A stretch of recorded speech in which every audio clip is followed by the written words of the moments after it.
The B.rad podcast is brought to you by MoFo, male optimization formula with organs to boost testosterone. B.rad's macadamia masterpiece, mind-blowing nut butter blend. Chili Pad, temperature-controlled mattress systems. Inside Tracker, blood, DNA, and fitness tracking data all in one. And New Optimal, 3 nootropic supplements designed to improve focus, memory, and drive. And check out the bradkearns.com shop page, my personal selection of favorite products with great discounts for health, fitness, and peak performance. So you could call me as busy, I'm working, but what am I doing? Why am I shopping on Amazon in the morning when our peak mental focus and most energy is able to harness then? Why shouldn't I do that during the afternoon lull? But one thing I don't do is obsessively track my sleep or use any quantification device such as the ring that you wear around your finger or the apps that give you a sleep score. I'm dancing down the hall with a bounce in my step thanks to the accumulated benefits of this morning routine. Greetings, listeners. Welcome to an entire podcast about my daily routine, getting in as deep as possible, definitely as honest, authentic, and unfiltered as possible. But I've received a few questions recently asking me for more details about what I'm doing for exercise, eating, work habits, all that kind of fun stuff. So I thought I'd create a full show, and it was a wonderful experience to kind of reflect on what a typical day looks like. There's some good, there's some bad, there's some ugly, and we are just going to launch into this thing in chronological order, starting with the morning. So I hope it will be of assistance and inspiration to you. I think it's especially interesting now, these days, where the world has been blown up and the typical workplace parameters of getting in a car, driving somewhere to be there at a certain time have been recalibrated such that many, many people now enjoy much greater freedom and flexibility and can create this more optimal, more desirable work environment at home. Of course, there are challenges that go along with that and trying to draw boundaries between personal space, personal private time, and workplace. But it seems like a wonderful step forward for society. I mean, we have the ability to convene as often as necessary. In the future, that will be in person without the limitations that we see now, but also digitally with the Zoom meeting, the ubiquitous Zoom meeting. But we also have this ability now to remain productive, cut out the most ridiculous example of inefficiency in modern life, which is the rush hour commute, where it takes way longer to get somewhere because everybody seems so importantly have to get someplace on the right time. And now that's been blown out of the water. Welcome to the home-based work environment. I guess I should say I'm an expert on this because it's always been that way for me.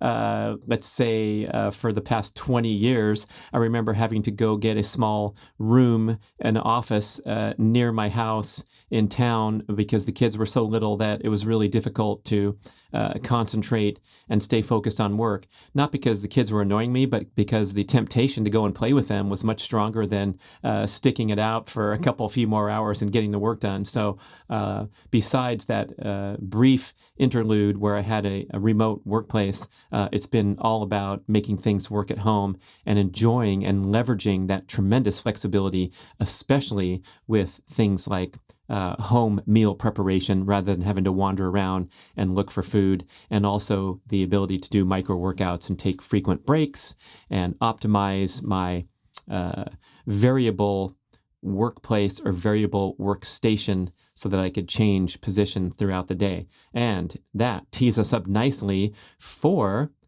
a show about Brad's daily routine from start to finish, food, fun, fitness, focus, and many other topics. Spoiler alert, the morning routine, my morning exercise routine, which I've talked about frequently, is probably the thing that I'm most excited to share with you and inspire you to pick up something similar in your own life. It's been just so wonderful and life-changing for me over the past 5 years that I've amassed this streak. And the worst, the low lights that you're going to hear about is my penchant for distraction in the digital environment.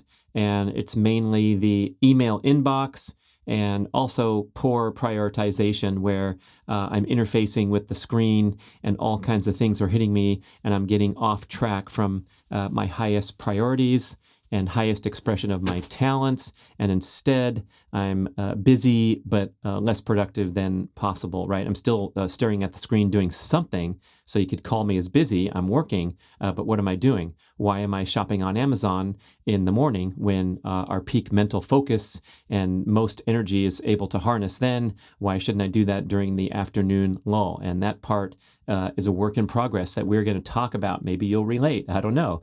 But let's start with the morning. And I will say, never say never, but almost never will I awaken to an alarm. I am a sleep machine. That is the number one priority for me in my quest for a healthy, long, happy life. And so the only time that I set an alarm is for an important engagement such as an airplane flight. I can't think of anything else. I did do one podcast. No, it was an appearance at a college class on the East Coast last year where I had to set the alarm and get on the screen and be peppy at 6 a.m. my time. And that didn't go well. I was kind of catching up the whole rest of the day. So I am sleeping until I awaken naturally near sunrise year round. And because of my good evening habits, my sleep patterns occur in a pretty tight window. So it's not often or not very possible that I'm sleeping in on the weekend or doing things that are extremely disparate from my daily routine.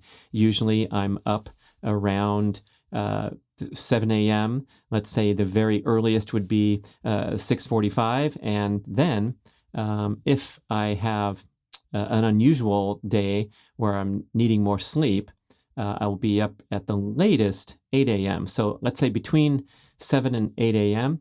And the reason this is so regular is because I completely cave in at around 10:30 p.m. So as Mia Moore will attest, she can see that I start to zone out and become non-functional as the clock ticks past 10. And by 10:30, I am on my back or on my side or on my stomach in bed, and that is the end of me. It's very rare that I'll stay up later than that, except for, again, special occasions or something happening. And of course, if there's something crazy going on, I'm alert and energized at 11 or 11:30 or what have you. But again, that's so rare that we can kind of just rest on this template and focus on that. But we'll get to the evening later. Right now, what happens is, for the most part, I awaken naturally somewhere in that early morning time window. And speaking of the variability, I love this book called Lights Out, Sleep, Sugar, and Survival. It's quite an old book, probably 20 years old now, by Wiley and Formsby, and it talks about seasonal variation in sleep needs, and it's a really wonderful presentation. I dog-eared this book. I think about it and talk about it a lot, but one of the arguments they presented was that in the summertime, we have a reduced need for sleep because of the longer periods of daylight, giving us more energy and hormone optimization versus the wintertime when we are genetically optimized to be less active and sleep for significantly longer periods. The authors contend that most people will benefit from getting around 8 hours of sleep in the summertime and up to 9.5 in the wintertime. And for many listeners, that's way outside the bounds because guess what we've done today in modern life? That's right. We've kind of blended and de-emphasized our circadian rhythms and the natural lengthening and compressing of the seasons by introducing floods of artificial light and especially digital stimulation after dark, such that even if you're up at the higher latitudes, Portland, Oregon, New York City, even Scandinavia going up, and you have greater seasonal variation, you're still turning on those lights when it gets dark at 4:15 or 5:15 p.m. and staying awake until 10, 11, whatever it is, just like you do in the summer when it gets dark at 8 or 9 or what have you. And so trying to get back to a more aligned circadian rhythm is by all accounts an excellent health practice. That means to kind of respect the winter season, tone things down in the evening, slow down even your exercise output. Pick an opportunity to take an off season from your maximum exercise output. Doesn't mean you have to sit on your butt and suspend your gym membership for 3 months, but just overall, in a lot of cases, there's fewer competitions or things for people to shoot for, and so they do kind of tone things down in the winter. But that general sense of sleeping more in the winter and less in the summer, I'm finding that to be very effective and automatically kind of in play in my lifestyle. So I'd say personally, the variation in my sleeping time is somewhere around 30 to 45 minutes winter versus summer. And the other major variable that prompts me to sleep more is in the aftermath of a high-intensity sprinting or jumping workout. And I can reliably state from lots of tracking that I need around 1 hour of extra sleep that evening following a challenging workout. So if I'm on average sleeping from 10:30 to 7, that's 8.5. Let's say that I'm going to sleep from 10:30 to 8 a.m. That's 9.5 in the aftermath of those high-intensity workouts. Same with things like recovering from a jet lag and traveling. If I'm going from West Coast, USA, over to Hawaii, my new favorite travel destination, my sister moved there. It's a great place. They got the island spirit, wonderful food, appreciation, respect for the outdoors. Yeah. So if I'm going over to Hawaii, that's a 3-hour time change. And then returning to the West Coast of USA, there's going to be some days in there where I sleep longer and adjust and recalibrate to the circadian rhythm dysfunction that is jet travel. Okay, so generally speaking, you have a feel for my sleep habits. And okay, is there some genetic variation there? I believe that there is, because Mia Moore does really well on generally less sleep than I do.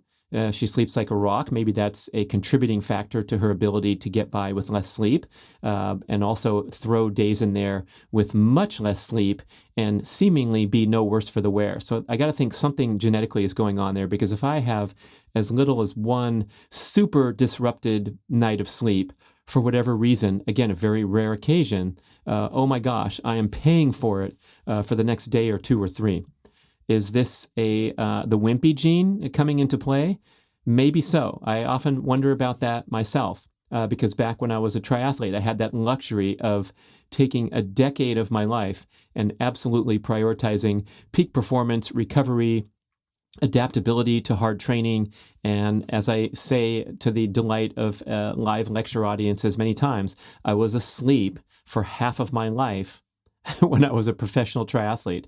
So I slept on average 10 hours every single night, and most of the time took a 2-hour nap in the afternoon, probably 5 days a week. And so that adds up to about half my life over that time, where I was trying to extract every ounce of energy out of my body to go and swim and bike and run. So if I'm spinning off of that template, maybe anything under 12 hours is going to tweak me more than the next person who never had that luxury. But I do feel like it's an area where many of us might have a need to improve score.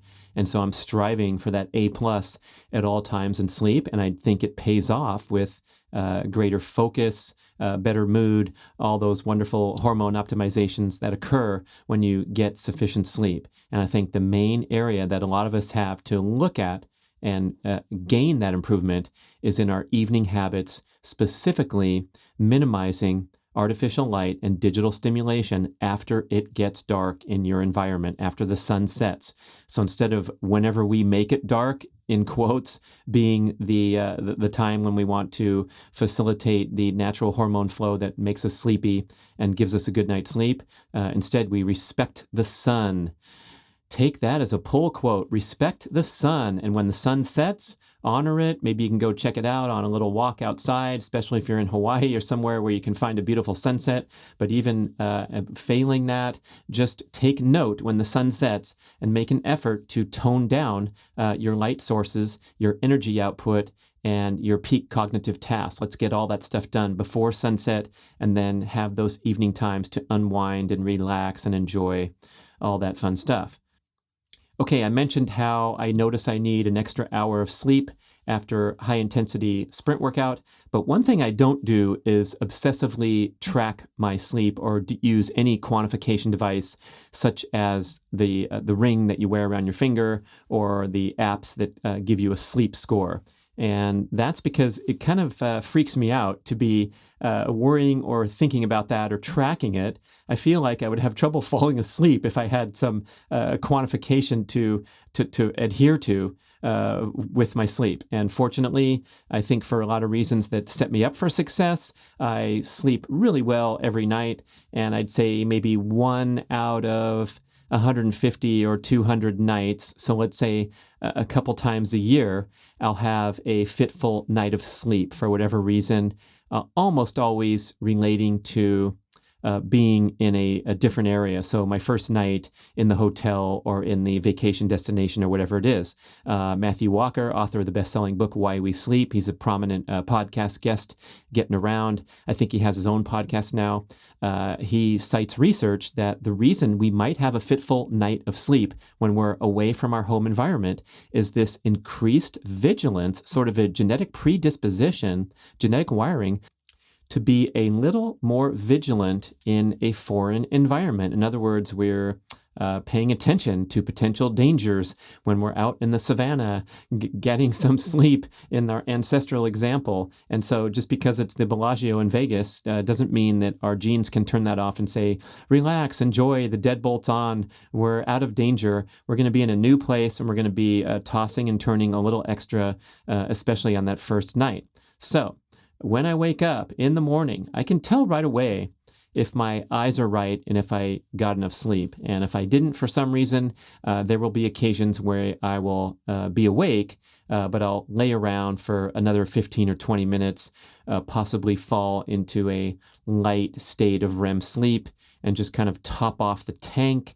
Again, this might be the wuss gene being expressed. I know a lot of people have to jump up because the dog is jumping on the edge of the bed or the kids are stirring in the house. And so I guess I will call this a luxury where I can decide to get a little extra sleep and not pay the price in a major way. I remember the old days when I was commuting to my first job in downtown Los Angeles, and then later when I was commuting from the Sacramento area over to the Bay Area. And if I left like 15 minutes after my appointed time, I had to leave at 4 a.m.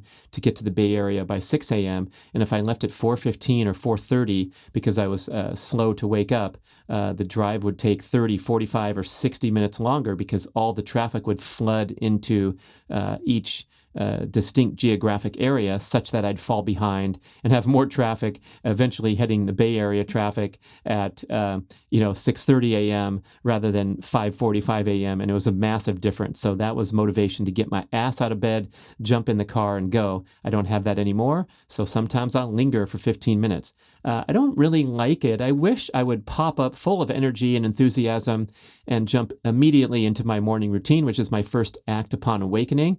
But maybe, just maybe, I know what's ahead of me when I get out of bed, which is a pretty vigorous exercise routine. So maybe that's one of the reasons that I'm lingering around in there, because I know I'm not headed to a pot of coffee and a crossword puzzle. I'm headed into the hamstring leg raises and kickouts, followed by the frog legs, followed by the bicycle, followed by the yoga wheel, and it gets pretty legit right away.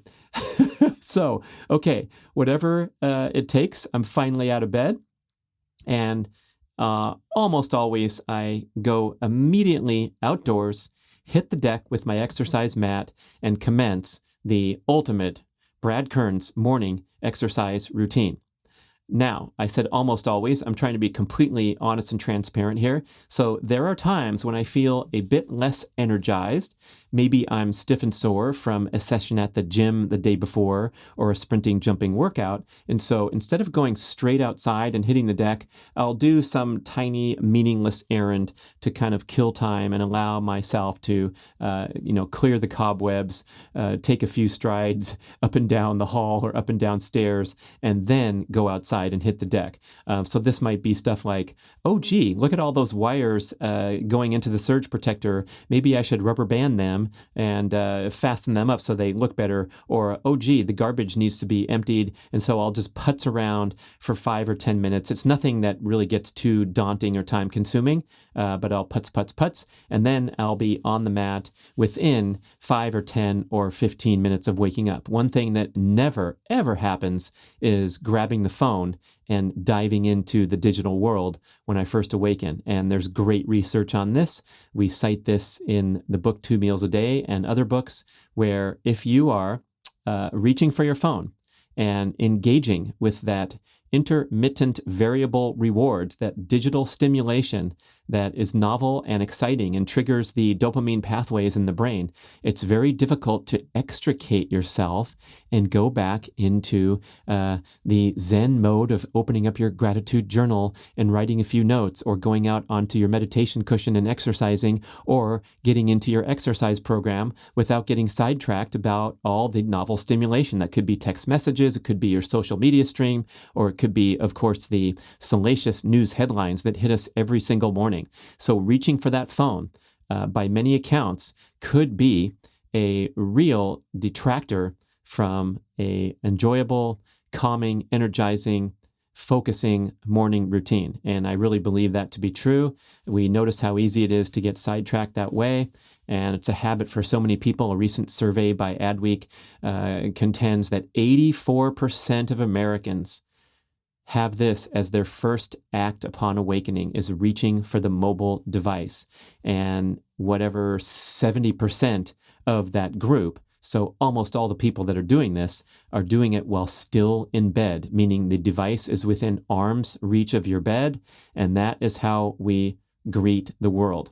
I would much rather argue for doing something that's proactive and that keeps you in that high-level strategic planning, reasoning, thinking state of mind, where if you're going to go and write your to-do list, write in your gratitude journal, or at least just greet the day with a calm mindset and an appreciation of the present, I think you're going to benefit greatly from that. And so one of the top attributes of my morning exercise routine is that it has a number of meditative qualities, because what I'm doing when I'm on the mat is I'm simply focusing on the count of each exercise, because I know I have to do 40 hamstring and kickouts. I have to do 20 frog legs in each direction. I have to do 20 mountain climbers in each direction. Then I do the yoga wheel for holding the position for a count of 60, and so on and so on. And so I can't really be multitasking in my head, thinking about the stresses and worries of the day ahead. I'm just in the mix, I'm in the moment, and I'm completing the routine. And so it's a really nice, calming way to start the day. I count it as a meditative experience. Dave Rossi, my frequent podcast guest and extreme enthusiast of meditation, says, no, that's not meditation. Meditation is sitting there and allowing your mind to be quiet and not thinking about anything. So if I'm counting 1 through 40, he's going to give me a lower score. But hey, I love it. I love starting the day, getting moving and getting energized right away. Okay, so we are making progress, people. We're getting on with it. And I'm going to spend a little time on this morning exercise routine, because I do believe that right now anyway, it's my number one health tip that I have to offer. If you saw me in an elevator and said, hey, give me one thing to change my life, this would be it. And maybe this is my greatest legacy that I'll leave to the planet one day, is that this guy woke up and, at least for the past 5 years, without missing a single day, I have hit the deck and gotten into this wonderful routine with so many wide-ranging benefits. So if it's not your thing to go crazy and whip your legs all around, as you see on the YouTube link that we will put into the show notes, at least resolve to build a habit first thing in the morning that is proactive in the name of your mental and or physical health. So if it's something like getting up, leashing the dog, and walking around the block, that will be a wonderful, life-changing event where you are expressing your humanity to get outdoors into fresh air and open space, and also your commitment and honor as a dog owner to do the same for the animal. So I can't think of a better motivation than a dog's face looking at you saying, hey, are we going to get out today, or are you going to be too busy again? So, oh my gosh, it is really great to honor something bigger than yourself, especially if it's a pet. and at least get that dog out there and go for a nice outdoor experience. And the importance of getting outdoors cannot be understated. If you listen to the wonderful recent addition to the podcast scene, the Huberman Lab podcast with Dr. Andrew Huberman, Stanford neuroscientist, he does a lot about circadian rhythm and talking about the tremendous importance of exposing your eyeballs to natural light first thing in the morning to optimize all manner of hormonal, neuroendocrine, and metabolic functions.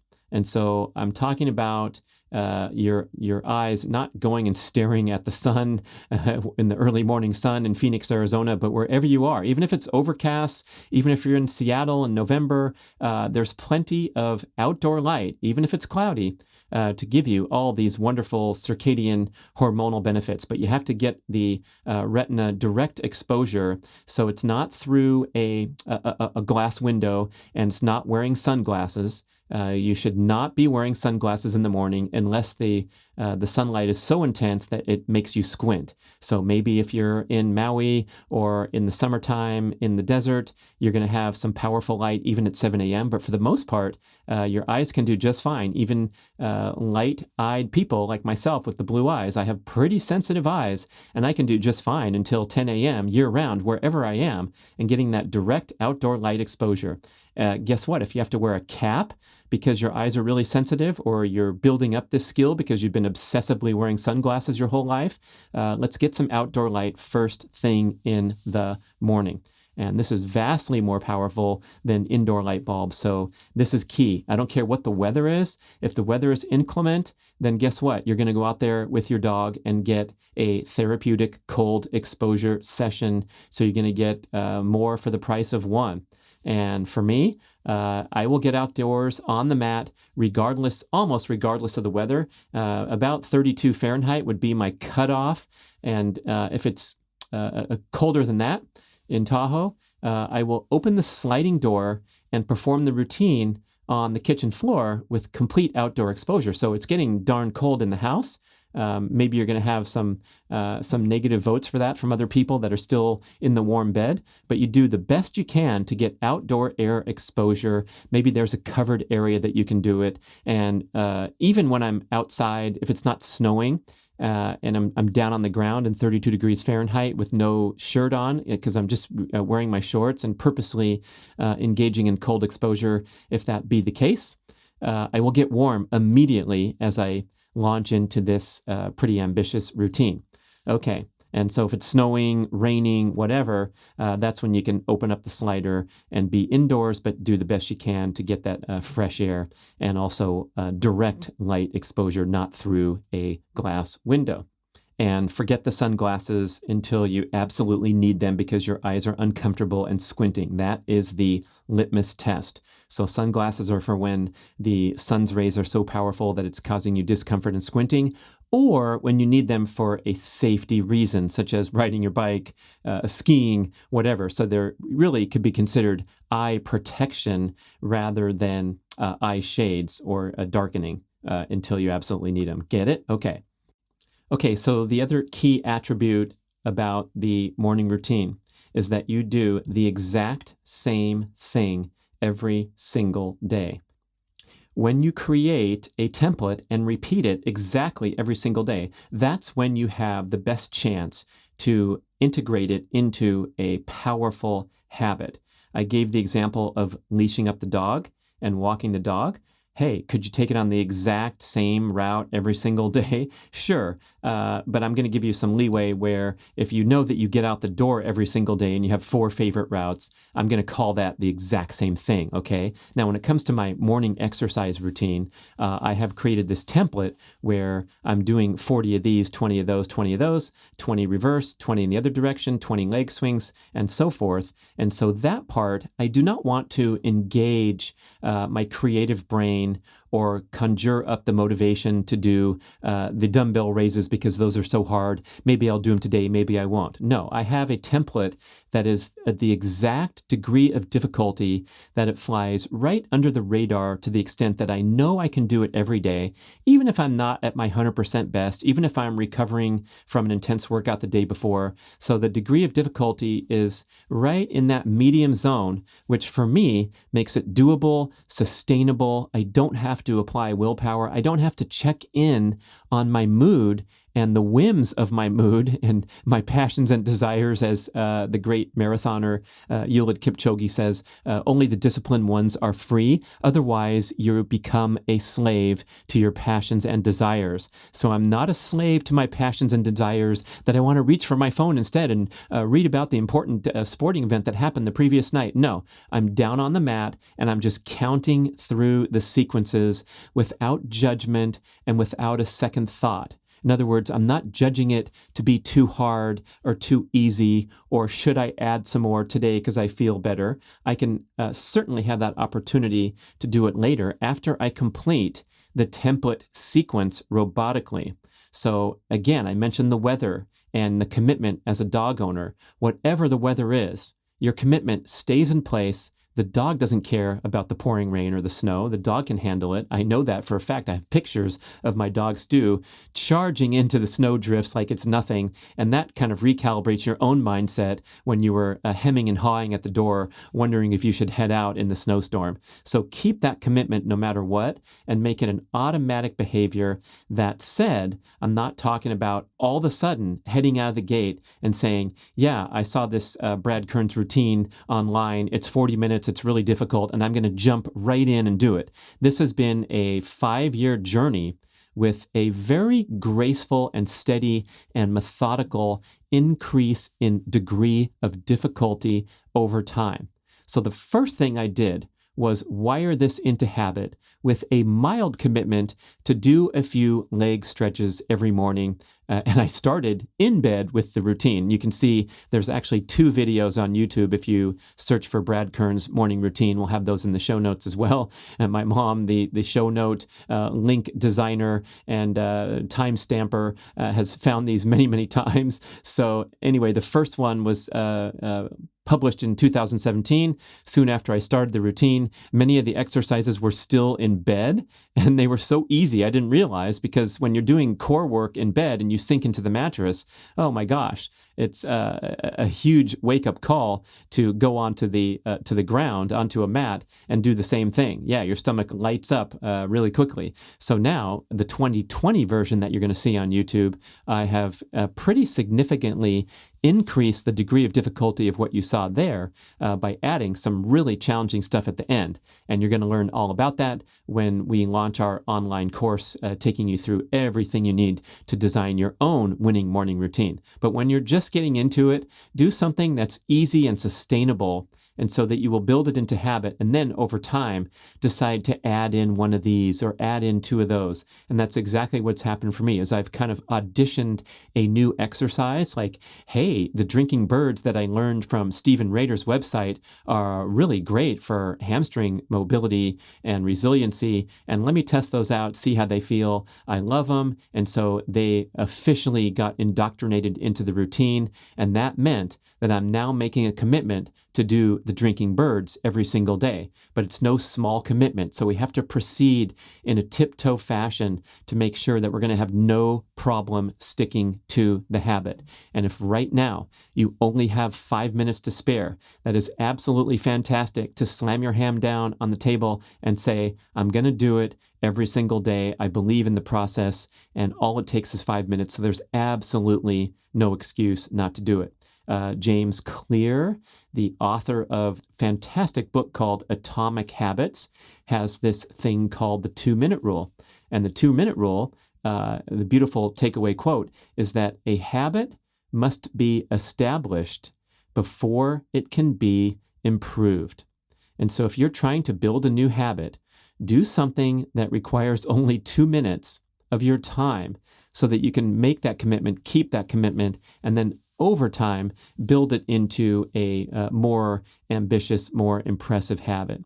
And so if it's a 2-minute morning routine, such as one pass through the sequence of exercises known as the yoga sun salute, that's a fantastic way to start your day. Get out of bed, open the sliding door, step outside, step onto the deck, do the sun salute. It's raising the arms, swinging the arms down to touch your toes, sweeping up to a tabletop position, sweeping back down, sweeping back up, lowering the right arm and reaching the left arm over your head, doing the opposite. Boom, boom, boom, you're done. Takes about 2 minutes for one pass through the sun salute. But if you can do that every single day, oh my gosh, it really and truly could be life-changing. So that's the James Clear Atomic Habits. Tons of research supporting this. I know it sounds ridiculous to think that you're going to go and do something for 2 minutes and have it be a big deal in your life, but it's a big deal. And there's other content there that's really memorable. I'm going to share a little bit. Here's the 4 facets required to succeed with habit change. And number 1 is make it obvious. Number 2, make it attractive. Number 3, make it easy. And number 4, make it satisfying. So let's take my morning routine as an example. Make it obvious. Guess what? It's the first thing I do. I don't reach for my phone, so I'm not wandering around wondering how I should start my day. I know exactly how I start my day every single day. It's very attractive because I know when I finish this thing, I always, always, always feel better than when I started. I'm more awake, I'm more energized, I'm more clear-headed, even if I'm dragging, my muscles are sore, whatever's going on. The yoga wheel, which comes somewhere midway or early in the process, I feel like that's my morning cup of coffee because it's a really challenging pose. It's when you're making an arch with your body, so only your hands and your feet are touching the ground, and you're making a beautiful half circle with tremendous back extension exercise that's pretty advanced, but you can do the yoga bridge where you're just raising your butt off the ground and your shoulders are on the mat, your knees are high, and your shoulders and knees have a 45-degree angle. That's a good glute exercise, good lower back exercise, not as challenging. But when I finish my yoga wheel and I lower down to the mat, I get a head rush and I feel a burst of energy every time. So my morning routine is an obvious first thing to do. That's why it's so important to do it first thing in the morning as well. Second, it's attractive because I know I'm going to feel better after. Third, it's easy because I started slowly. So if it's leashing up your dog and walking around the block, that's an easy commitment to make. And then finally, satisfying. You feel better, the dog feels better in all accounts doing something like this rather than reaching for your phone. You know you're going to feel better after. And guess what? The mobile device will still be there to indulge in whenever you want after you finish doing your work on the mat. Okay. I also feel like when I talked about all the peripheral benefits, the meditative experience, the big one is it raises the fitness platform from which I launch all of my formal workouts. So I have much better injury prevention, much better recovery, and more resiliency when I'm going into the workouts, because every single day I'm now doing something that by all accounts is a pretty legit workout. If you watch it, you're going to be like, gee, yeah, that is a pretty good amount of work. Even if I don't get a time or the inclination to do a proper workout the rest of the day, at least I did something pretty good to keep me up on the high platform. I believe also very strongly that my ability to conduct this routine every single day builds my focus and discipline against all other forms of distraction throughout the rest of the day. So I become a more focused and disciplined person because I am putting in a vote every single day. And I believe James Clear uses this language. He did a great podcast with The Drive, Peter Attia, where he talked about just accumulating votes in favor of how you want to be and how you want to live your life. And so not getting discouraged by a bad day where you reach for the ice cream tub and there goes your whole diet and it's blown out. So what's the point anyway? No, it's waking up the next day and putting in more votes, accumulating more votes in favor of you being a healthy person with a healthy diet by making good choices. So if you can cast a vote every single morning for you as a fit, healthy individual, that starts to accumulate. And that's how you can kind of leverage positive habits in your life to build more and more positive habits in all kinds of different directions. I don't know if it was clear or someone else talking about the attaching of an existing habit to a habit that you desire.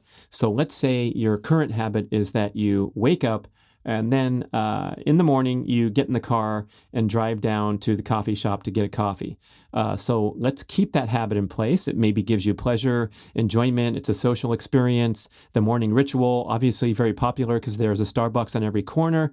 But how about putting into place a commitment that you will go to the coffee shop at the conclusion of your morning exercise routine? Here's the little game that I play with myself. I do not drink a sip of water until I'm finished with the routine. Lots of peak performers and health experts are saying the first thing that you should do when you get up is hydrate. Get your liter glass bottle of fantastic mineral water from the pure mountains and sprinkle in some ancient mineral sea salt as well as a fresh squeezed lemon for all those health benefits. And yeah, isn't that great? But I will do that after I'm done with the routine. In fact, mine's homemade kombucha with the sparkling mineral water and the sea salt. So it's sort of a reward for finishing the routine. Hey, it's not a huge, fantastic reward. I'm not taking myself out to breakfast, but little rewards matter and they count. And it also adds to the significance of the ritual that I finished the routine. And then I almost always immediately head straight into the kitchen to make this wonderful concoction with my homemade kombucha, mineral water, and LMNT electrolytes go in there, the unflavored and the ancient sea salt, whatever I'm doing, and tastes great. And by that time I need it because I've been working pretty hard for 40 minutes. Okay, so we're talking about all these peripheral benefits of doing the morning exercise routine.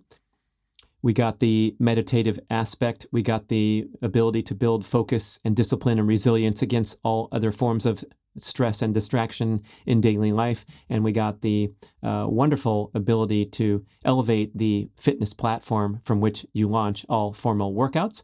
We'll also put it in the category of contributing to your daily movement objectives because we tend to have prolonged periods of stillness. We sit around a lot. We get on the subway or get in our cars and sit, and then we sit at a desk. And then we sit and engage in screen entertainment during our off time. So at least we're moving as soon as we get up in the morning. And I think it's a great time to condition the body to movement. And I've also noticed over time that the routine aches and pains that I've experienced my entire life, going back to teenage years when I was running a lot of miles and pounding my body, I always have awakened with stiffness, soreness, whatever muscles not really working right, whatever joints needing some time to warm up. And then, of course, everything feels fine after 20 minutes of putzing around the house or whatever. But now I really do, on most occasions, get out of bed and I'm dancing down the hall with a bounce in my step thanks to the accumulated benefits of this morning routine. And yes, I really do. Since we're being this open, honest, transparent show, I really do have a 5-year streak going. So now, because of that, I place great importance on that. I have the accountability of mentioning it as often as possible in public. Are you getting sick of me saying it yet? But it's something that I'm proud of because I don't have too many other areas in my life where I can proclaim to be consistent and reliable. And part of that is personality attribute where I've answered mainly only to myself in my career path, and I don't have a lot of accountability built in like some people might if they're expected to punch in and work with a team of 15 or 150 people in the workplace environment. So I can skate and skirt around the parameters of life very easily in many other ways. But making this commitment to myself has been really powerful. And if I miss the opportunity immediately upon awakening, which happens, let's say a handful of times a year due to an early morning flight or an early morning filming schedule, because that's the best light to film in. On a couple occasions, the filming of the morning routine caused me to depart from completing the entire routine. So I worked through it. I counted some of the stuff I did on film and then went back in and filled in the pieces. So yes, I will get to it later in the morning. Ideally, you might see me at an airplane gate contributing and chipping away at completing the entire template. When I did that wonderful Cactus to Clouds hike that I posted on Instagram in October, it was an amazing 22-mile hike on the single most difficult hiking trail in the United States, rated by Elevation Gain, because in the first 9.5 miles, we climbed 8,400 feet in 9.5 miles. That's not a misprint or a misspeak. It's in Palm Springs, and you climb from the desert floor right in downtown Palm Springs on the Skyline Trail up to where the Palm Springs aerial tramway lets out. That's the first segment of the hike. 9.5 miles, and it's straight up the side of a mountain. You can barely find the trail. We left on this hike at 3:30 a.m. and finished just before dark at around 4:30 p.m. And at 3 in the morning, I was there in my hotel room flying my legs through the sky because I wanted to keep my streak alive. And also, what a great way to be warmed up when we start the hike. So my commitment is pretty strong, but I also have this, I guess, disparate goal in life to not be unhealthily addicted to anything. Even in the orthorexia realm, the addiction to a correct approach to eating, because I feel like it can really get out of hand, and I see it so frequently in the health and fitness scene, the extreme endurance training scene, and the healthy eating scene. And orthorexia is now a real thing. It's talked about a lot, fortunately. And this is it's an illness relating to an unhealthy fixation with eating correctly. And the same could be said for people who are, in a way, addicted to extreme exercise to the extent that it creates a bit of pain and suffering along with all the other positive benefits. This is talked about a lot in the triathlon community and the CrossFit community, where you have people going and performing a workout despite the fact that they know deep down or on the surface or both that they are compromising their fitness progress, but they can't stand to miss a day. And they feel annoyed, irritated, experience negative energy from departing from their rigid approach to life. So I don't want you to get the wrong idea or put an idea into your head that you have to be obsessed with performing a morning routine every day and add that to the potential for an unhealthy addiction to anything. So I should observe that if I do get sick beyond a slight cold, which is all I've had over the past 5 years, thankfully, or if some other circumstance gets in the way, I'm sure my streak will end someday. And I can recall numerous days where I didn't do the exact template, but I did some makeup exercises in the days following. And the reason I wouldn't do the entire template is, for example, a grueling filming day where we're doing hours and hours of repeat filming, or, the Cactus to Clouds, I skipped out on the stuff that requires implements at the end, the barbell raises. And so in the ensuing days, I would throw in an extra set or two. So overall, I'd say I'm back to even with the idea that I do the entire sequence every single day. But I'm not unhealthily attached to that, and I'm open to the idea that if my body's not ready, then that day's going to come or that week's going to come where I'm toning things down and missing out. Okay, so we're making progress through the day, although we're still stuck in the morning hours. And as I continue to add exercises to the template, I'm not sure I will add anything else, because right now the sequence takes right exactly 40 minutes. Yeah, I thought it was around 40 minutes, and then one day I decided to time it, and so I put my watch on timer and went back to stop the watch after doing my last exercise, and it said 39 minutes, 54 seconds. So that was a pretty good guess, and 40 minutes is a pretty long commitment. And now I don't want to play with fire and add 10 more minutes, because I think that would kind of hit a roadblock, the point of diminishing returns, where it's not something that would be as sustainable. So I'm right there in my own personal sweet spot after 5 years of devoted effort, and maybe, just maybe, 12 minutes is going to be your sweet spot for the first 3 months, 6 months, 1 year, 2 years, whatever. But I want you to get that point clearly, that you find that sweet spot where it's doable and sustainable every single day.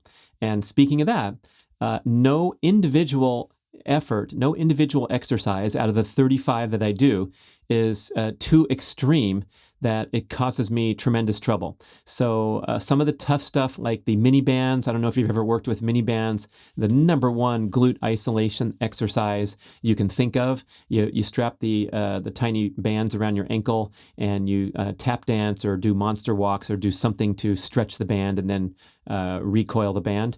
Those are pretty tough, but my count goes to the point where I feel a slight burn in my glutes, and then it's over before it gets too difficult. And that goes for every single one. Same with the dumbbell raises. I don't think I can do many more reps than 25 raises at 45 degrees and then 15 lateral raises. And when I'm done with those, I'm huffing and puffing. But it's not a torture session like you might experience when you're immersed into an extremely difficult group workout or a race or something that's really meant to take you to the limit. So it's right under the radar, nice, sweet style. Now, frequently, I will finish the morning routine and flow right into a nice workout. And I'd say that's a few days a week, maybe 2 to 3 days a week. One of those days will be at the running track where I do a significantly challenging set of sprints and running technique drills that are strenuous or jumping drills that are strenuous and high jump practice, no more than once a week for something that's really strenuous. And so overall, I might sound like I'm a big extreme fitness guy and your life is too busy to follow along, but I'm not spending that much time with my devotion and dedication to fitness. These workouts are not time consuming, nowhere near the amount of time that even the average recreational triathlete spends going around and doing all those different sessions, including the long stuff on the bicycle and the long trail runs and the long duration swim workouts. So it's much more enjoyable, much less time consuming, and much less stressful to the endocrine system and the immune system than the extreme endurance training. So by many accounts, I feel like a fitter, more energetic human here at the age of 56 than I did when I was in my 20s racing on the professional triathlon circuit, where I was falling apart at times over the year from too much travel and too much racing, crashed out on the couch for long periods of time. Now I have a pretty nice, sustainable lifestyle where, yes, there is a dedication and devotion to fitness because 40 minutes every single day is a big deal. But the workouts themselves, 2 to 3 times a week, I don't think that's a huge deal. And then the workouts themselves don't last that long. Okay, so I'm going to talk about an assortment of different workouts that represent my choices.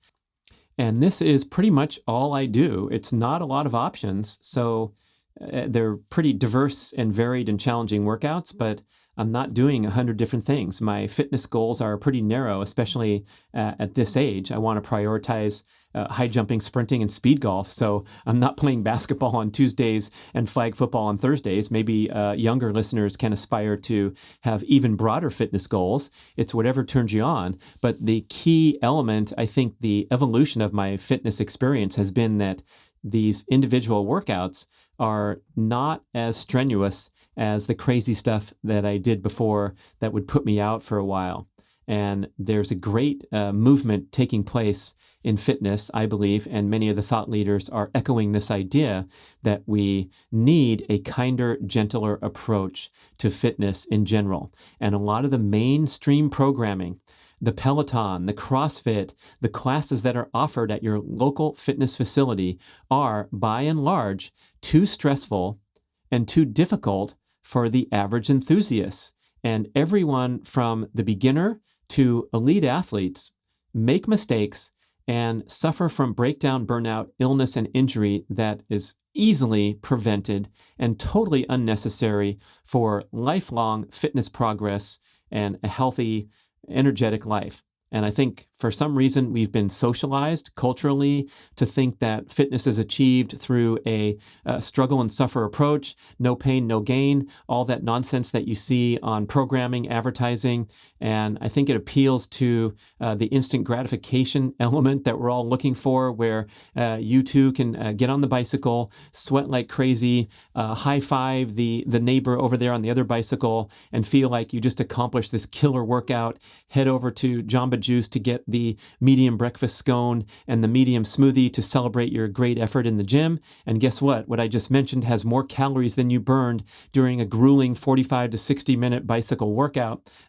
So in case you're interested, but overall, I see this attrition rate that's too high. In other words, people that get deep into fitness, they're going to the CrossFit, they love it, they're reporting back, they feel great, and then 2 years later, they're gone. Same with the endurance scene, where people get deep into triathlons and they progress from the local sprint race up to the half Ironman and eventually go and travel somewhere and do a full distance Ironman. And then 4 years later, the bike is gathering dust in the garage. So if we want to advocate for a more sustainable, long-term, lifelong approach to fitness, let's put a huge vote in for a kinder, gentler approach to all of your workouts, where, yes, when it's time to go hard, you can have fun, you can push yourself hard. But if you're going for high-intensity, explosive exercise, the workouts are shorter in duration. And if you're going for endurance goals, you slow down a bit and honor the aerobic training principles so that the workout is not overly stressful, and emphasizing glucose burning rather than fat burning that occurs when your pace is comfortable. I've had so many great guests talking about this concept of a kinder, gentler approach to exercise. Dr. Doug McGuff with his advocating the Big 5 workouts, where you go to the gym once a week and perform 5 simple compound body exercises, functional movements like the chest press, the lat pull down, the overhead press, the seated row, and the leg press. Yes, I am on the Big 5. I love this concept. And you go to complete failure with a nice slow pace on machines, so it's super safe for anyone. You can go and perform this Big 5. The workout's going to take about 12 minutes. Because you're not resting that much between sets. You're using different muscles. You move over to the next machine when you're ready and work to total muscular failure, to the extent that you only need to go once a week and you will get stronger over time. Going more frequently than once a week to do this very brief session, but to total muscular failure in all the big muscle groups. Dr. McGuff and his research, John Little, the co-author, are suggesting that this is going to retard your progress, and optimal frequency is once a week. Wow, that's a heavy insight for people that are going to gym 3-4 days a week trying to get stronger. Joel Jameson, my guest early on, a couple of years ago, you can search for that show on the podcast landing page at bradkearns.com. It has every show published with easy access, easy searchability. He talks about these rebound workouts that he puts to his MMA world champion level fighters, where you're going into the gym and you're just regenerating and nourishing your energy and speeding up recovery by doing these gentle workouts that consist of breathing exercises and foam rolling and dynamic stretching and very brief high-intensity efforts followed by a lot of recovery. And boy, what a wonderful inclusion into your workout regimen are workouts where you are devotedly trying to facilitate recovery rather than go and pound yourself and burn more calories. Craig Marker, with his transformative article, Hit versus Hurt, and the show that we covered, his wonderful concept of high-intensity repeat training as a healthy and appealing alternative to the prevailing approach of high-intensity interval training workouts, which by definition are exhausting and depleting, rather than a high-intensity repeat session where you are capable of producing an equally explosive and powerful effort with impeccable form every time, because you're taking a lot of rest, because you're not performing for that long duration. Your sprints are taking only 10 to 20 seconds. And boy, then we're in a good groove when we honor this wonderful new direction in fitness of a kinder, gentler approach. So I'll give you a brief overview of 6 possible workout options that I will choose to flow into right after my morning exercise session. To give you an idea of what the options are available. But I should also mention my fondness for cold exposure. I'm sure you're familiar with that. I have an entire show on the benefits of therapeutic cold exposure. So I have my fondness for year-round plunges into Lake Tahoe. In the summertime, it turns into a 10 or 15-minute swim with the water up and over 60 and nearing 70 degrees. And in the winter, with the water getting as low as 42, it's a 2 to 3 minute session. Same with my chest freezer, where I keep the water around 38 degrees Fahrenheit and go in for a brief dip. Also enjoying when I'm traveling or other opportunities. Sometimes it'll just be a cold shower or plunging into a cold swimming pool during the winter months when cold exposure is possible. Anything under 60 degrees Fahrenheit, by some research, is kind of the cutoff to where you're getting a cold exposure session. If the water temperature is above that, we're going to have to call it something different. Because again, the key factor here of this cold thermogenesis is a brief exposure to very cold water such that it prompts a fight or flight reaction. And then in the recovery period, you get all these wonderful hormonal, anti-inflammatory, mood-elevating benefits. And that's how the fight or flight response is supposed to work. It's supposed to do a brief high-intensity workout and then complete the workout before you get a chronic overproduction of fight or flight hormones and all the breakdown that ensues accordingly. So when you're going into the gym and working hard at different sets and different machines or free weights or whatever you're doing and asking for explosive output over and over, and the workout lasts for longer than an hour, you've officially transgressed into something that is very unlikely to give a fitness benefit and more likely to break you down. Same with cold exposure. Obviously, you're not going to be staying in for too long. And I've even backed off from a daily adherence to jumping in the tub. And instead, I make it more of an optional.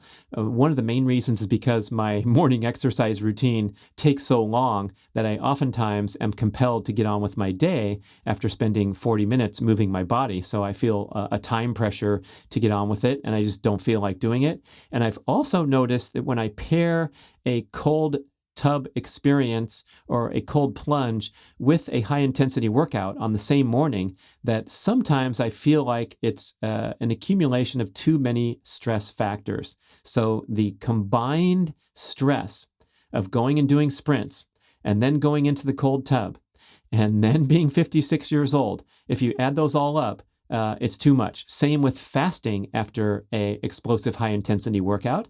I've experimented with that in the past, trying to maximize the hormonal benefits and the spike of adaptive hormones in the bloodstream after a high intensity session. But fasting and sprinting and being in the 55 plus age division, I think is too many stress factors at once. So now I make a devoted practice of coming home and soon after the workout, after my body temperature is low and I'm recalibrated a little bit, I'm not walking in the door and slamming calories down my throat, but soon after, I will prepare this wonderful super nutrition smoothie with all kinds of performance agents, whey protein, liver, raw eggs, raw liver, and get the great nutrients into my body as soon as possible after an explosive exercise session. So the cold plunge is more likely to occur on a day where I'm not pushing my body hard with a high intensity workout.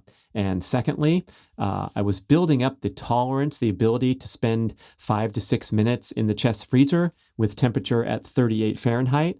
That's a pretty long time, but I would breathe through it and get better and better at it over time.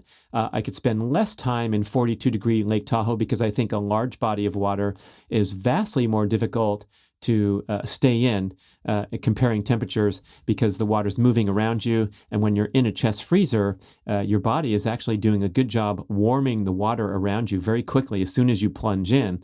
Dude Spellings has done experiments with this. I believe he mentioned it during our most recent podcast where he had 5 buddies over to do cold plunge in his chest freezer. And the morning started, it was at 40 Fahrenheit. But after 5 guys went in there for a few minutes at a time, an hour later, the water's heated up to 50 just from body heat. So that was an interesting insight that I discovered, that I have less time tolerance for the same level of hormetic stress in the lake versus in the cold tub. And so now I'm not so worried about pushing the limits of my abilities, but I'm just going for that sweet spot, and I'm spending only probably around 3 minutes in there rather than 5 to 6. And there's plenty of research showing that even much shorter duration cold exposure will give you that desirable spike in norepinephrine of 200 to 300% above baseline values of norepinephrine, lasting for up to an hour after exposure into 40-degree Fahrenheit water for only 20 seconds. That's a prominent Finnish study that's cited by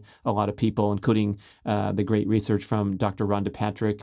And boy, if you can just plunge in for 20 seconds at 40-degree Fahrenheit, I think that's well within the reach of almost everyone, and get all these wonderful benefits. That's a big vote, thumbs up, for adding some form of cold exposure into your life. And you can start easy with just a cold shower, taking your regular shower and then cranking that handle to total cold at the end for 30 seconds would be your foray into this game. And then you can escalate from there. Maybe you'll love it so much that one day you'll invest in a chest freezer. Okay, so that's the morning exercise routine, possible cold exposure session, and then we go into the possible piggybacking of a workout onto the morning routine. And I almost always try to flow right into a workout. Why not? Because I'm already warmed up, my muscles, my joints, my brain is ready to go. And so I will head straight over to the track on my bicycle. Having finished the morning routine, I will go and commence my sprinting, jumping workout. Rather than the track, I'll have a home strength training session with the apparatus, the equipment I have at home, or I'll get over to the gym. And boy, I don't go to the gym much. Obviously, none of us did a good job there during the quarantine when the gyms were closed. But I really love putting myself in an environment to succeed, and not being a frequent gym goer over the years. It is such an awesome feeling to pull into the parking lot if I'm driving, or pull into the bike racks if I'm riding my bike over there. And all of a sudden, once you enter the door and give them your little card for them to beep at the front desk, you've set yourself up for tremendous success, because what the heck are you going to do there? Watch TV? They do have a TV in the lobby, but I feel like I don't have to self-motivate when I head over to the gym. So boy, if you're having trouble getting motivated, join a nice fitness facility, join it with a friend, meet the friend there, make new friends at the gym. And boy, to just look around and see all these people working hard and going after it, it's really cool being a person who has spent most of his life, his athletic life, outdoors, pedaling the bike, running, doing speed golf, and things that are not related to the gym. So I'm trying to become more and more frequent of a gym goer, and just put my fitness obligation into the hands of the energy field circulating around at your friendly neighborhood fitness facility. So I mentioned 6 different workout options, and here they are. First is the track workout, and I've done entire shows talking about the template for a proper sprint workout. And so I'll just briefly summarize what to do if you want to add sprinting to your fitness objectives. And I think it's the number one return on investment by far of any exercise, is learning to become competent at flat ground, high impact sprinting.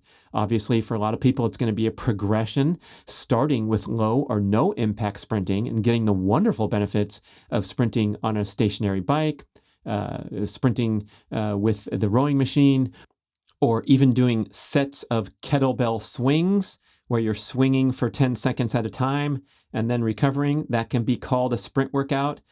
Then going into, for example, running stairs, sprinting up the stairs as a sprint workout, or sprinting uphill, and then eventually working your way toward being able to support that body weight, support that impact load, running down on flat ground, down the field, football field, or running track. And this is one of the most quintessential human athletic competencies. It's been the essence of our evolution, and the fight or flight response was running for our lives away from a predator, or perhaps to get dinner if we're hungry, and making the most of our human athletic abilities. So bringing sprinting into the forefront, I think, is going to be wonderful. It also has definitely the most metabolic benefit. So if you're trying to lose excess body fat, sprinting is going to be the number one choice for getting that excess fat off your body as far as the profound genetic signaling that occurs when you ask your body to get competent at sprinting. There's a giant, massive penalty for carrying excess body fat when you're trying to perform at maximum intensity, much different than, let's say, carrying excess body fat along the road or trail for 26 miles. There's very little penalty, and that's why you see many endurance athletes carrying excess body fat because of their nature of their training, especially if their training is slightly too stressful, as John Jaquish described in detail in our show and on his material that he puts out himself.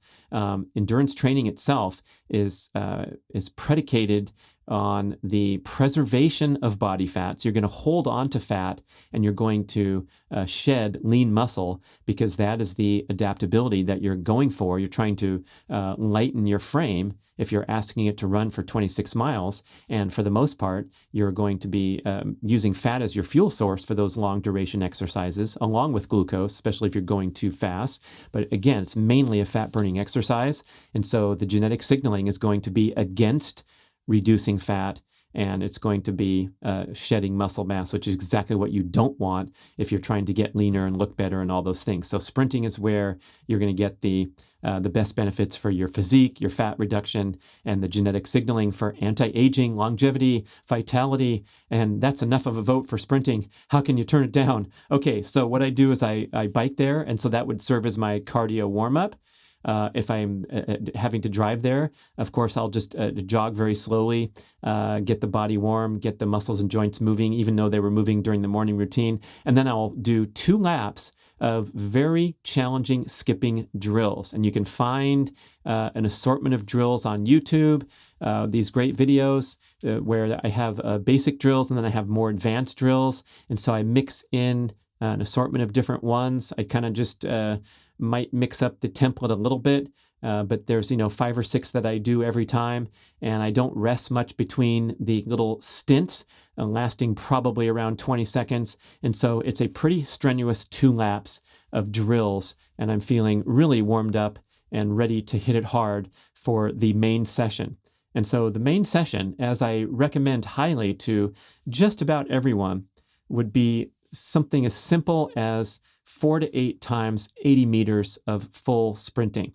And that 80 meters is going to take most people between 10 and 20 seconds. And that is the magic time window to obtain the optimal benefits of sprinting. You do not want to sprint for longer than 20 seconds. Otherwise, it's no longer considered a sprint. It's considered a glycolytic anaerobic effort.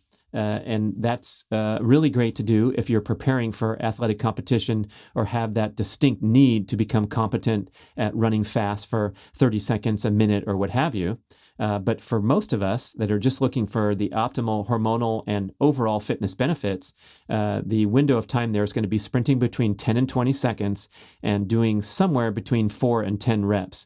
So if I recommend 6 to 8 times 80 meters and the rest to work ratio is 6 to 1.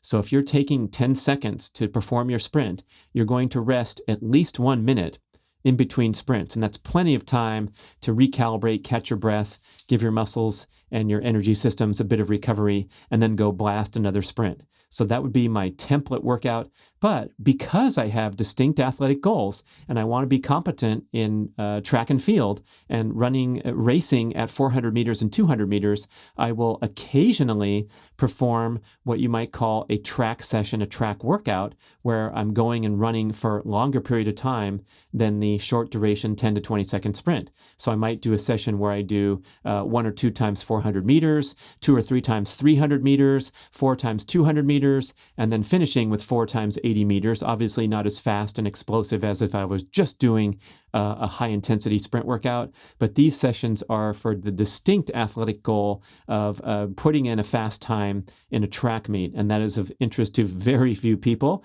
And so you can probably just disregard that. It's certainly not a suggestion, and I think it takes a long time to build the competency to where you can actually benefit from doing a crazy track session like that. I think there are people out there that are part of jogging or running clubs that are thrown onto the track, and they're doing things like 6 times 800 meters. It was a really hard track session, and I think there's minimal benefit to be had and a lot of stress in these long duration track sessions for everyone but an elite athlete. And when we model our training patterns after the elite athletes, when we read about them in the magazine or watch them on YouTube, we're forgetting all these different parameters, one of them being that they are genetically gifted. They're on top of the world for a reason.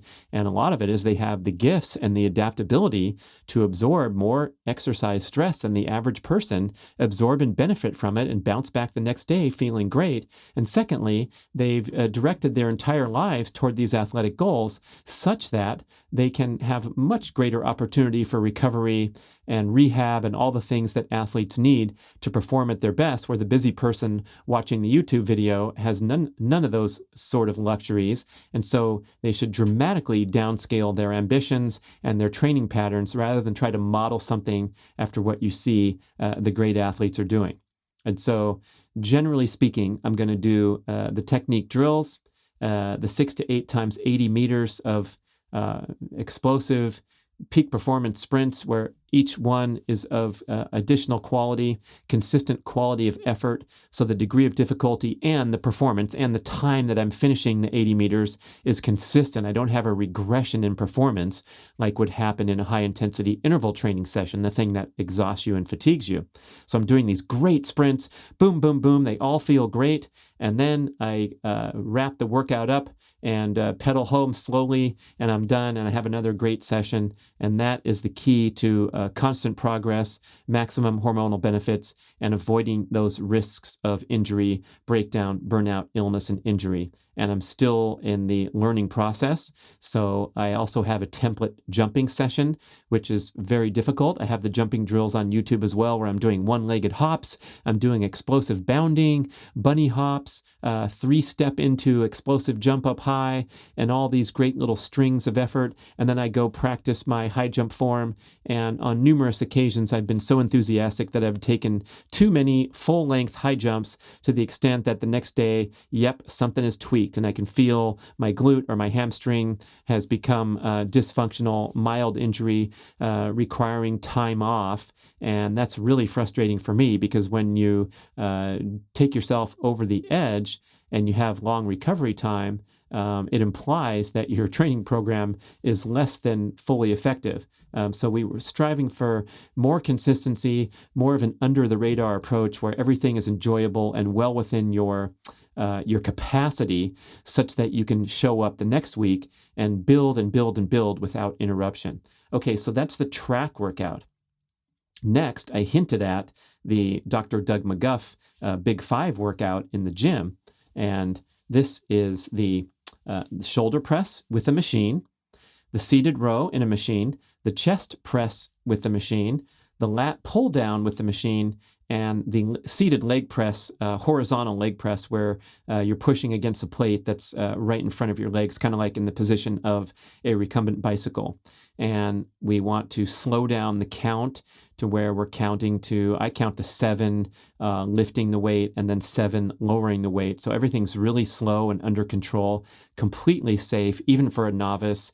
And then I'm writing down the weights that I use and the number of reps that it takes me to achieve total muscular failure in those 5 core exercises of Doug McGuff and John Little's Big 5 from the fantastic book, Body by Science. So please listen to my show with Doug McGuff where he gets into detail about this. But when you're talking about purely getting stronger in muscles throughout your body, this is his magic formula. Once a week, 1 set, total muscular failure, where you can no longer lift the weight, or you end halfway between a rep and you're pushing, and then you're finally done. And that's all you need for the specific goal of getting stronger. So obviously, I have athletic goals that extend well beyond just getting stronger. I also want to play well in the speed golf tournament and jump over a high jump bar and get a good time in the 200 or the 400 meters.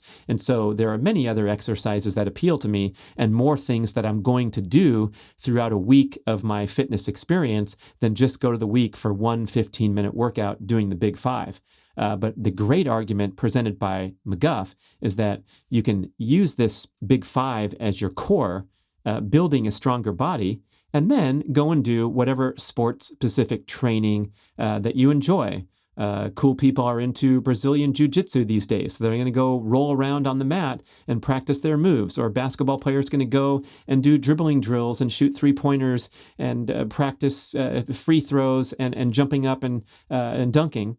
But all those workout efforts are going to be launched, again, as I mentioned with my morning routine, launched from a higher fitness platform than otherwise because your body is actually getting stronger in a very precise and methodical way. So I'm a big fan, and I've just integrated this recently, in recent months, this Big Five workout session. And again, not too much trouble, not too much to ask to go to the gym and be in and out in 12 to 15 minutes. I'm also, when I'm at the gym, I'm adding in a bunch of other stuff. A lot of it's for prehab or rehab. So I have discovered deficiencies in my hamstring strength. Thank you, Knees Over Toes guy on Instagram. Definitely follow him. His name is Ben Patrick. He's got a lot of novel and progressive thoughts about fitness, talking about doing things a different way than we've thought about or advocated for a long time, with great success behind him.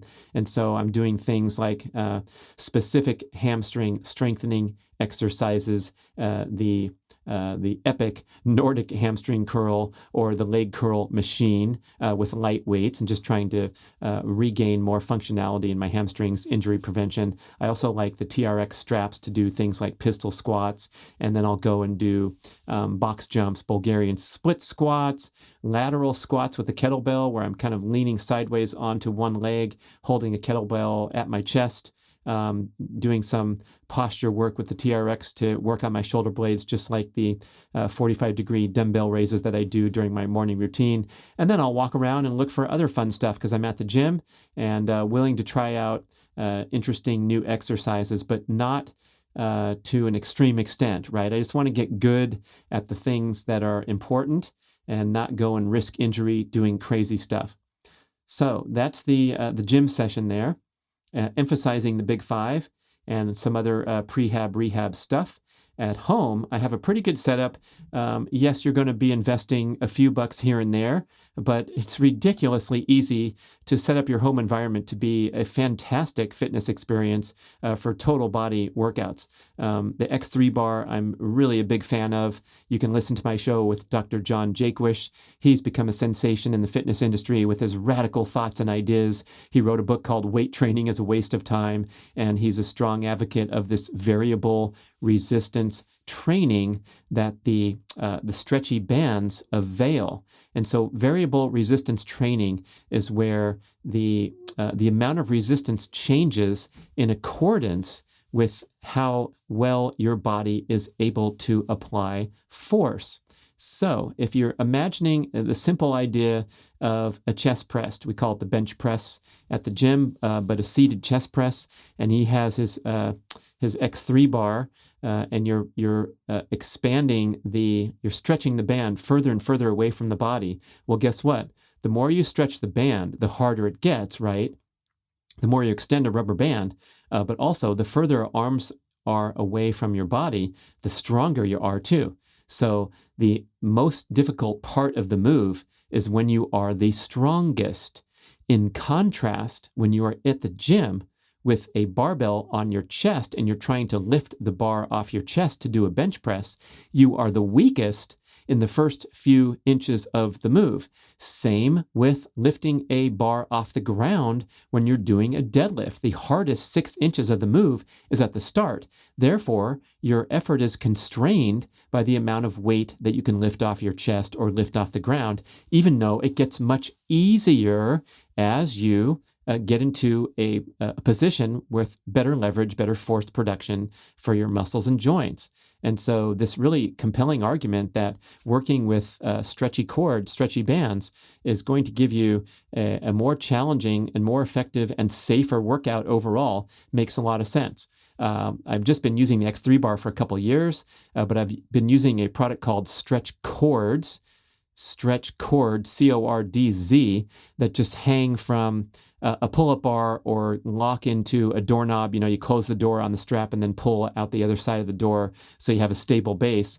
And these are just simple surgical tubing, rubber tubing with handles on the end, where you can do all manner of upper body and core exercise just by pulling the cords to be longer and longer and making it more and more difficult. So you have this variable resistance training, which is super safe. It doesn't promote muscle soreness in the same manner that lifting and lowering a heavy weight does. So the soreness is caused by the eccentric muscle contraction, the lowering of a heavy weight, whether it's a machine or whether it's a free weight. That's how you get sore.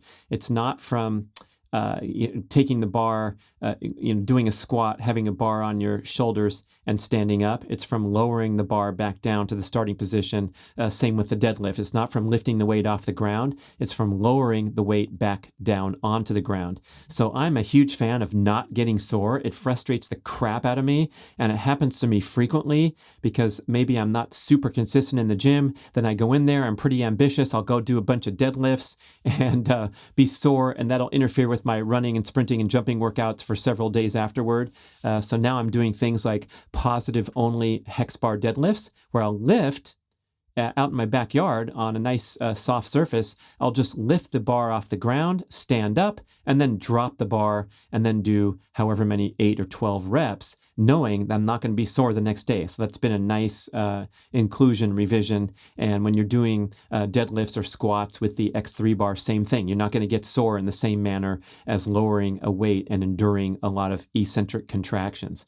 So at home, quick overview. I have the X3 bar at my disposal. I have a set of upper body exercises I do with the stretch cords. I have a pull-up bar. A lot of times I'll binge on that and do a bunch of sets to failure to the point where I'll get up to 100 pull-ups. And that might be in sets of like 18, 15, 13, 13, 8, 12, 14, whatever it is, and that might occur over a span of a couple hours rather than 12 minutes. So I'm not just torching myself, but I'm setting a goal like, hey, I'm going to do 100, and that might be all I do. So I'm mentioning these things, but if I do like a pull-up binge, that might be my entire charted workout for the day.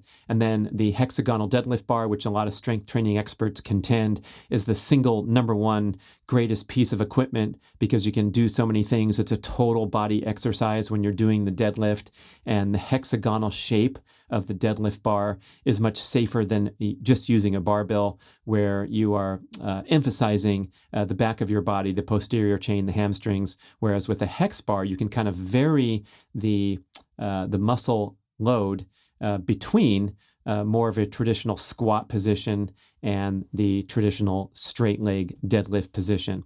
And one of the new things I'm doing besides the positive only hexagonal lifts is this drill that's especially good for jumpers, where I pick up the deadlift bar all the way. So I'm standing, holding on to this hexagonal deadlift bar. I'm standing inside the hexagon, and then I'll lower only about a 20-degree bend in my knees and then explode all the way up onto my tiptoe. So this is similar to what happens when you're jumping off the ground. You're not bending your knees all the way, in a squat position. You're only jumping using the final 20 degrees or so of knee power. And so it's sort of simulating a jump. And again, it's very safe because the eccentric load is minimized because I'm only going down about 20 degrees and then exploding just as if I'm jumping. I love that one. And then over there in the corner, one of the funnest and most doable, remember those 4 tips for building a habit? Easy, attractive, obvious. And this is the Carol bike, CAROL. It stands for Cardiovascular Optimized Logic. And look at their website. You'll see a guy doing the workout wearing a suit and tie, implying that the workout is so short in duration that you won't even sweat. And I think the workout protocol, and it's all digitized, you have the screen taking you through their protocol, is a really wonderful inclusion into the fitness world, where what I've seen for many years are indoor cycling workouts that are by and large too stressful. Like I discussed earlier, the high intensity interval training protocol, where you're going again and again, whether it's the instructor on the TV on the Peloton bike or in a live spinning class, where they're asking you to do high power output, a series of climbs. They're going to last 30 seconds each. Let's pretend we're in the Tour de France, and then we're going to rest for just a bit, maybe only 20 or 30 seconds, and then do another and another and another. And by the end of the 45 or 60-minute session, you've put out a lot of great energy. You feel good because your body's bathed in stress hormones, but the workout was slightly too significantly too stressful to prompt an optimal fitness response and fitness progression over time. You don't need to do that much hard work. And if your energy output declines over the course of the workout, you can be sure that you are doing an exhausting and depleting HIIT session rather than the more appealing high-intensity repeat training session. So the Carol workout, literally the template workout, only takes 8 minutes. And let me tell you, you think you could do it every day. It's only 8 minutes. It's so difficult that I actually don't do it that frequently. And so I have to mix it in with my running workouts. And it's a great low impact sprint that complements my sprint workouts on the track, which are my favorite, my priority. But what a wonderful tool. You get on the bike, you warm up for a few minutes, you do an all out sprint for 20 seconds, you recover for a few minutes, you do another all out sprint of 20 seconds, you cool down for 3 minutes, and you're done. And they have great research behind this product, dating back for years, very prominent and highly respected research that these short duration sprints will prompt a superior fitness response to lower intensity workouts lasting many times longer. And this is because the way the genetics of the body work is that you have to explore your maximum energy output in order to prompt a fitness response. Dr. Doug McGuff talked about this on his show, that we have to completely exhaust the muscle in order to signal more growth and more strength to come back. And the same for the cardiovascular system. If you can sprint, you become more competent at performing at all lower levels of energy expenditure. So if you sprint just once in a while and you do these 8-minute workouts on the Carol bike, and let's say you enjoy going out there on the weekend and riding your bike for 20 miles, your performance is going to improve significantly just by getting good at doing these very short sprints. They also have a few other workout options. They're all very short in duration, unlike the other popular indoor cycling programming. One of the toughest ones is a 10-minute session where you sprint for 8 seconds, recover for 12 seconds, sprint for 8 seconds, recover for 12 seconds. So a little bit off the template that I described because the recovery is so short. But again, the entire workout only lasts for 10 minutes. And by the end, man, you feel like you've done yourself a great session with a great prompting for fitness improvement just by punching it over and over and over and keeping the energy output high. But again, the key factor here is an optimal stimulation of the fight or flight response with a very short duration session. Okay, so we have the gym session featuring the Big Five, the home strength training session with all the options. Again, I'm not asking you to go blow the bank, but look, a hex bar is $160, $180 online. A pull-up bar is $25. I just bought a second one because I'm going to install a low bar to do my Nordic squats, a bar, 6 inches off the ground in the door frame. Don't trip over it, please. The stretch cords are $45, I think. And of course, the X3 bar is a major commitment here, and it's a pretty sophisticated device with all the straps that you need. And I think the X3 is going for $500 or so, but definitely a great investment when you compare it to, buying the giant cage in your garage. The Carol bike, obviously, another significant investment for a high-tech computerized machine, a couple $1,000. But again, those are all in the optional category. And if you're on a really tight budget, I'd go get a pair of stretch cords. I'd get some mini bands for a few bucks. And you are well on your way to having a fantastic home fitness environment. Let's throw in the pull-up bar, and then we're looking really good. Okay, so I mentioned the gym, the home strength training session, the Carol bike workout, and then my jogging 2.0 session. And you can find my YouTube video of the same name. And this describes how I've replaced my lifelong morning habit of going out and jogging slowly with the dog with a more varied workout with more fitness challenges. So I'll still go out there and do some jogging with the dog, but I will intersperse the steady state slow jogging, aerobic all the way, so very slow, comfortably paced jogging. I will intersperse that with assorted fitness challenges of balance, agility, running drills, even jumping in the lake for most of the season, but not when it's 32 degrees outside and 44 in the lake. This was a late November attempt I made a couple of years ago, and jogging back, I definitely got cold and was in the shower for a long time. So I will go and jump in the lake midway through my jogging session when it's the weather is decent. Okay. But still, you can warm up pretty well and get that therapeutic cold exposure, but not excessive cold exposure. And so this is just ways to increase creativity and make for a broader fitness experience rather than just plodding along for 30 minutes of steady state jogging. So when I launch into a technique drill like the kickouts, the B skips or the high skips, whatever I'm showing on the video, I will end it with a walking recovery so that the workout's not too strenuous. So again, instead of jogging straight up with a heart rate of 130 for 45 minutes, I will instead jog for 5 or 10 minutes, launch into a set of drills, walk for however long it takes to recover, go back into a slow jog, and then go into a sequence of deep lunges, lunge walks, continue those for 20 or 30 seconds, walk again for recovery for however longer it takes, jog a little bit, head over to a bench or some kind of elevated surface where I can do a set of jumps. Maybe I'll do 10 of those, walk to recover, and then I'm back at the car or back at home in 30 or 45 minutes. The workout hasn't been too overly strenuous, so they can fit into whatever day around the truly hard workouts. But I've developed an assortment of fitness skills rather than just beating my heart and plodding along straight forward. Much more fun and exciting to try to get good at all these different things like the lunges, the vertical jumping, things like that. The only other workout on my list I can think of is going out and playing speed golf, and that typically occurs in the evening.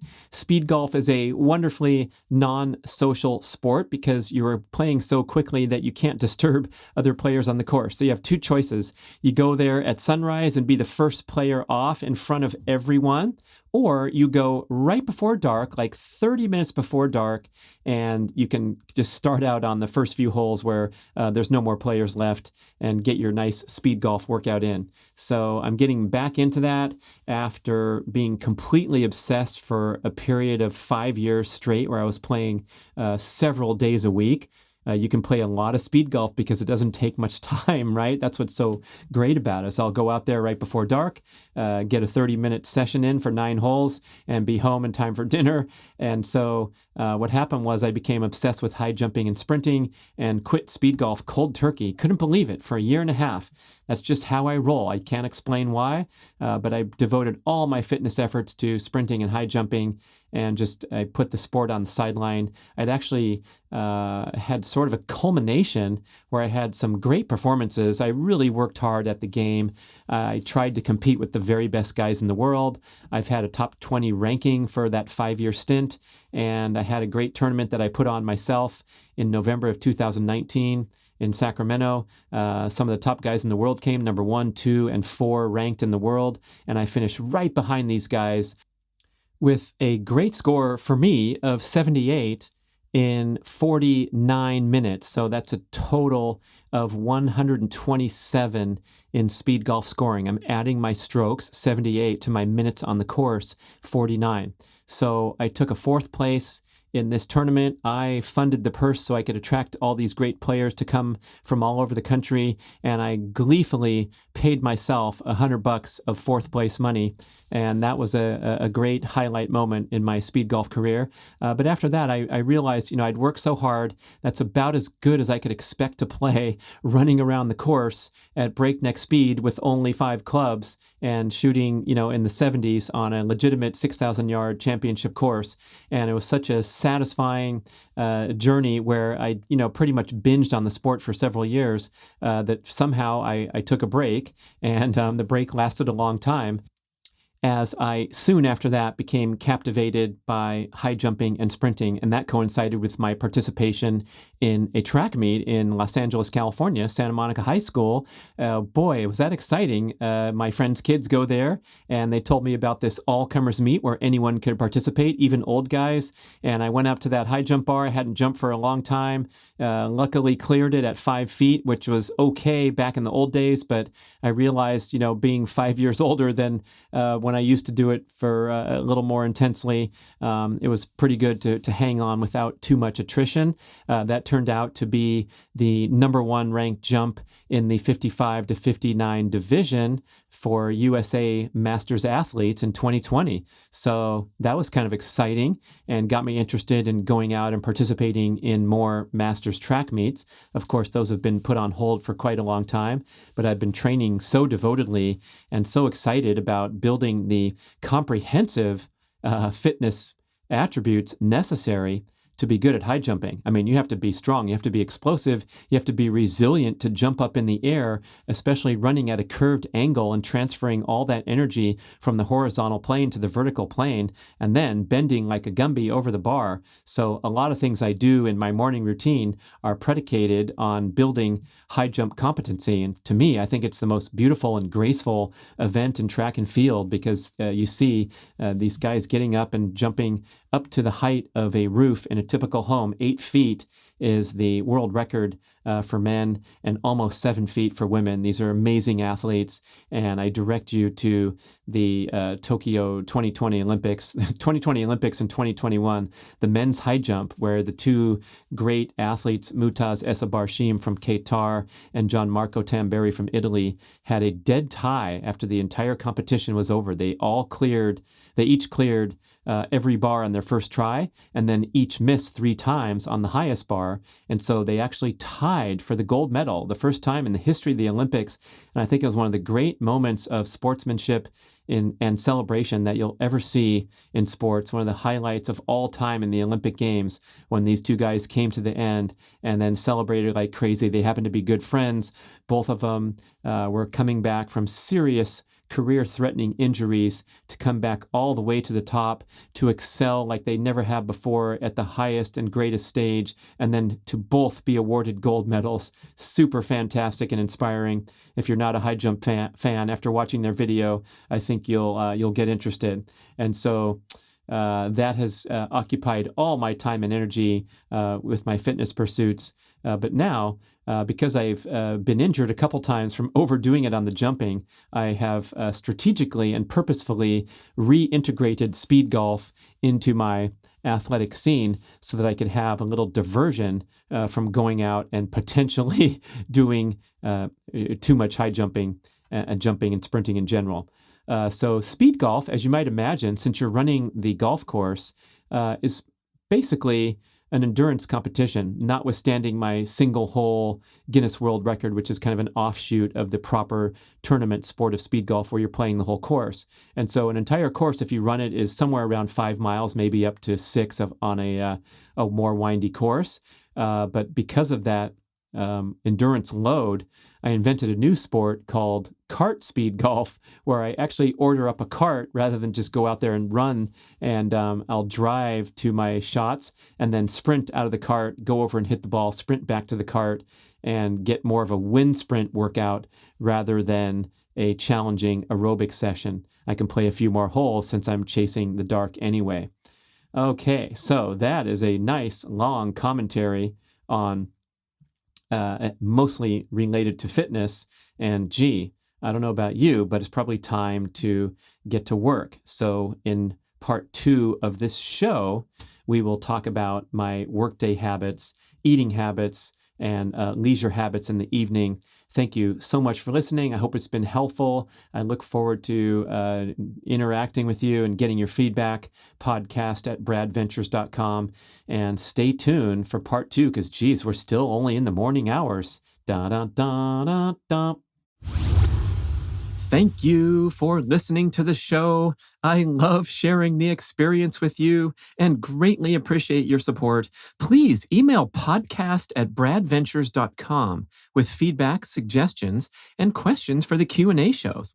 Subscribe to our email list at bradkearns.com for a weekly blast about the published episodes and a wonderful bi-monthly newsletter edition with informative articles and practical tips for all aspects of healthy living. You can also download several awesome free ebooks when you subscribe to the email list.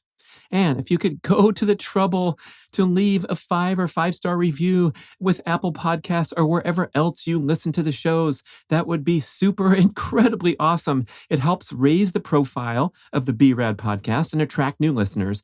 And did you know that you can share a show with a friend or loved one by just hitting a few buttons in your player and firing off a text message? My awesome podcast player called Overcast allows you to actually record a soundbite excerpt from the episode you're listening to and fire it off with a quick text message. Thank you so much for spreading the word. And remember, be rad.